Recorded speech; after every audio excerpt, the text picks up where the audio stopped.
Subject verb agreement rule number 3 part 2. So this is part 2 of subject verb agreement, in which we study that how the verb changes in accordance with subject. I have given you 4 to 5 criteria in part 1. In today's video I will give you 4 to 5 criteria. So to begin with, now you must have come across certain words in English grammar and English in spoken English also, that on hearing them you might feel that they are plural words, but in reality, in actual, they are singular words. So with such words, whenever those words are in a sentence as a subject, the verb has to be singular. Okay. So I will give you these words which are as measles, mumps, rickets, electronics,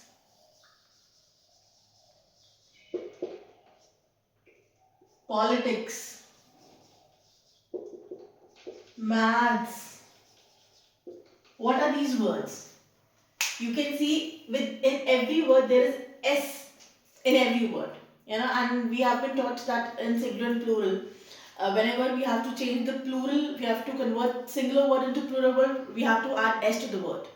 Isn't it? So these words might seem that they are plural, but in reality, they are singular. So whenever these words come in a sentence, what do we have to do? The verb has to be singular only. Always use a singular form of the verb. Singular verb will always go with all these words. Even the word news. This word is also singular word, and the verb will always be in singular form. For instance, if I give you examples with the word news, the news is spreading like a fire. Okay. There was a worldwide news regarding so and so topic. So what is happening in a sentence with the word news? We are using the verb which is singular. The news is. We never say, you must have not never heard the news are. Okay, the news are is an incorrect statement. Okay. Now talking about the second criteria, which says, you must have heard what are collective nouns. Okay. Collective noun is a word that is given to a group of people. It could be a group of animals, it could be a group of things. When you are indicating or when you are pointing out to that particular scenario, to that particular group, then the name that is given to that group is said to be collective noun. Why I am telling you collective noun in between subject verb agreement is because the second criteria that I am going to tell you is based upon this collective noun only, concept of collective noun. So let me give you first certain words like, that are examples of collective noun. The words like society, board of directors. Okay, society, board, army, cabinet. Don't we say the cabinet ministers? The ministers in the cabinet. Okay. So we are not denoting or we are not addressing any one single minister. We are talking about all the ministers in the cabinet. Okay. So what did I just say? That a name that is given to a certain group of people is said to be collective noun. So all these words that you can see are examples of collective noun. Okay. Police, organization. Trust me, the list is never ending. There are so many words. Okay. Society, board, army, cabinet, police, organization, jury. Okay. Committee. Now, keeping this in mind, when these words come in a sentence and they are considered as a one unit, then the verb has to be singular. Okay. For instance, if I give you that the committee is going to submit its report on Monday. Let me write the statement. The committee going to submit its report on Monday. Now it is but obvious that the committee cannot be comprised, there cannot be one person in the committee, there has to be many people. Alright. But over here the verb that is used is singular. Singular verb is used because here committee is considered to be a single unit. The board of directors meets once in a month. Okay, there is a board of directors. The board of directors cannot be, there cannot be a single person in that board of directors. So every month they have a meeting, and that too once in a month. The board of directors meets, and putting an S with the verb. Again, over here in the sentence, what is happening? With the subject, which is singular, which is a collective noun, okay, I am using singular verb. But there is an exception to this rule. And what is that exception? You know, at times what happens is that instead of taking it as a collective noun or considering it as one unit, we come or we talk about every single individual in that group, in that collective noun. So in that cases, the verb has to be changed. The verb becomes plural. Let me give you example. Let me write the sentences, then I will explain them to you. Alright. If I give you the sentence, the exception of this collective noun, if I say, the audience were crying and cheering in the movie hall. The police were hunting down the shooters or the murderers. Now, you are very well aware that audience is a collective noun, as it is given, this noun is given to people who you gather in the cinema hall and watch the movie. But over here, I have written were, which is a plural verb. Why? Because I am talking about every single individual sitting in the cinema hall or in the hall, as each and every individual was crying and cheering. Moving to next sentence, the police were hunting down the murderer. Like I said, the police is a collective noun and we always use a singular verb in a sentence. But over here, the sentence is, the police were hunting down the murderers. That means every single individual, every single officer in the police was hunting down the murderers. Every individual in the police, every cop, is chasing the murderer, is trying to nab the murderer.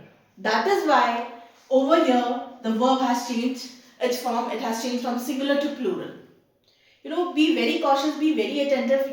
It might seem that this is a very tricky concept, but trust me, it is not. Once you start practicing, once you understand the concept, it becomes really easy for you to understand. Okay, for you to inculcate in your daily conversation, whether it is spoken English or whether it is grammar. Okay, this is done. 2 criteria I've told you. Talking about the third criteria. Okay, which says, the third criteria says, when a noun, whenever there is a noun in a sentence and that noun talks about certain amount of money, it talks about certain period of time, and then what happens is that the verb is always singular. No matter the amount could be more than 1 rupee, the time could be more than 1 hour, more than 1 month, but it is considered as a single unit as the noun talks about certain period of time. Let me give you examples. Okay, then you will get a clear idea as to what I am saying. Okay, I was telling you noun, when noun talks about certain period of time,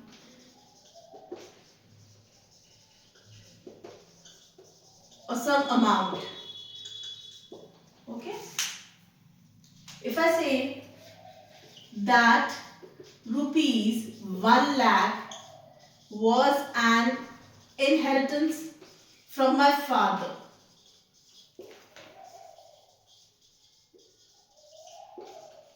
next statement, 3 months is a long period to wait for. Now you will say that ma'am, rupees 1 lakh is more than 1 rupee, and undoubtedly it is plural. By ek se zyada and it is more than 1 rupee. Then why have you written was over here? In the next statement also, 3 months, ultimately it is in plural form. Okay, more than 1 month, of course 2-3 months is considered to be plural.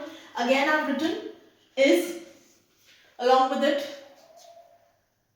It should be 3 months are a long period of time to wait for somebody. See, this is what I am telling you. This is a criteria that has to be kept in mind. Over here, what is happening is that this rupees 1 lakh is considered to be a singular subject. 3 months, we are talking about 3 months and we are taking these 3 months as a unit. Okay, these 3 months are being taken as a unit. We are collectively talking about it.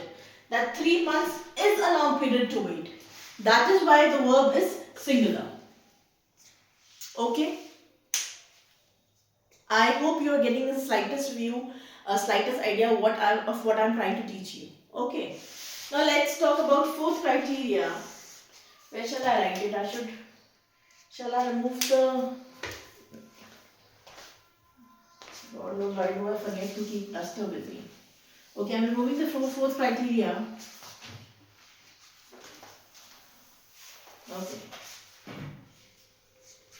Whenever in a sentence you come across expressions like 1/2 or 2/3, that is 2/3, then the verb will always be singular. Okay? If in a sentence you come across these expressions 1/2, 2/3, 1/4, then the verb has to be singular. Okay? If I give you instance with this 1/2 and 2/3, if I say 2/3 of the email has been written by me.